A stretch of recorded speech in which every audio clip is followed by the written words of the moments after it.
Այս դատավարական ընթացքի վերաբերյալ ինչ կասեք, հաշվի առնելով նաև այն, որ տևական ժամանակ Սուրեն Մանուկյանի խաբանման միջոցը կալանքն էր։ Եվ նաև, եթե ես ճիշտ եմ հիշում, մինչև Սուրեն Մանուկյանը կձերբակալվեր եւ հետո կկալանավորվեր, Խաչատուր Քոքոբելյանը արդեն այդ մասին իր ֆեյսբուքյան էջով հայտարարել էր։ Ուրեմն ես մի առիթով ասել եմ, մեկ անգամ եւս պնդում եմ Սուրեն Մանուկյանի եւ մյուսների վերաբերյալ այս քրեական վարույթը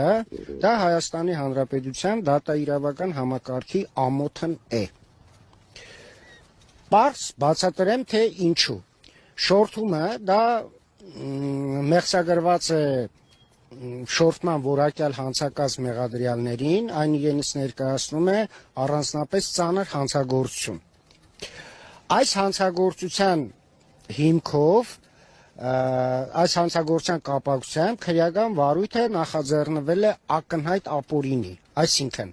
համաձայն Հայաստանի Հանրապետության քրեական դատավարության օրենսգրքի 173, 174, 178 հոդվածների անհայտ աղբյուրից ստացված տեղեկությունները, իբրև հանցագործության մասին հաղորդում, չեն կարող հիմք ծառայել քրեական վարույթ նախաձեռնելու համար։ Խաչատուր Քոքոբելյանը նախաքննության ժամանակ ներկայացրել է ինչ նկարազարդ թղթեր, համարել է իր հեռախոսից արված սկրինշոտ, եւ այդ թղթերում բովանդակային առումով խոսքը գնում է շորթման հանցակազմի մասին։ Ահա այդ այսպես կոչված սկրինշոտ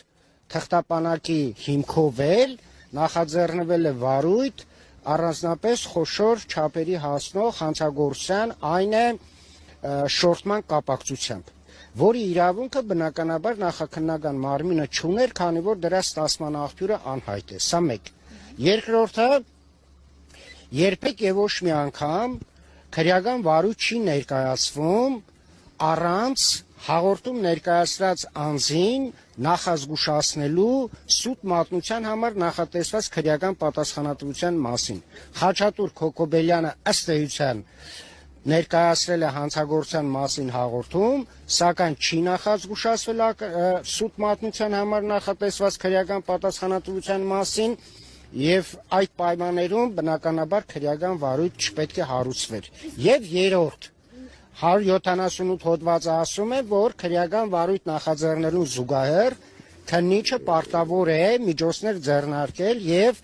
վերցնել ու վարույթին կցել այն առարկան, որը վարույթով կարող է էական նշանակություն ունենալ կամ պարզապես նշանակություն ունենալ։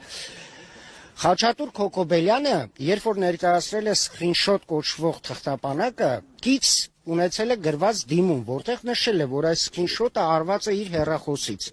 Քննիչը պարտավոր էր պահանջել եւ ստանալ Խաչատուր Քոքոբելյանից այդ հեռախոսը եւ համապատասխան դատավարական միջոցների ձեռնարկման պարզելու, թե արդյոք այս սկրինշոտ արվածը, եթե դա իրոք սկրինշոտ է արվել է Խաչատուր Քոքոբելյանի վկայակոչած հեռախոսից։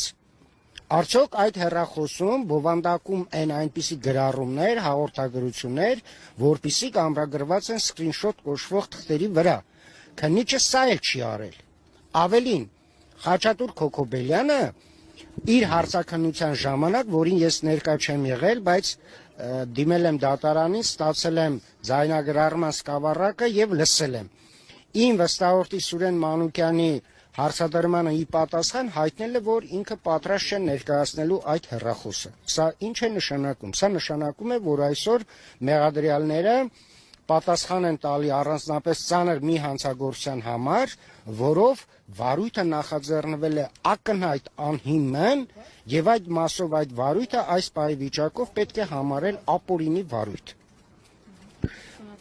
Իսկ օպերատիվ տեղեկությունների հետ կապված չասեցիք, օպերատիվ տեղեկությունները ինչպես է տիրապետել, հա,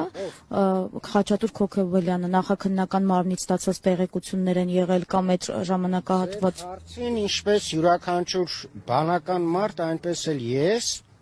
ողջամտորեն կարող եմ կասկածել, որ արտավարույթային սերտ կապերի մեջ է գտնվում ոչ միայն քրեական հետապնդման մարմնի, գուցե նաև դատական մարմինների հետ։ Միայն այդ ձևով կարող էր նախապես իրազեկվել, թե դատարանի վարույթում գտնվող խնդիրը ինչ լուծում պետք է ստանա։ Շնորհակալ։ Խնդրեմ։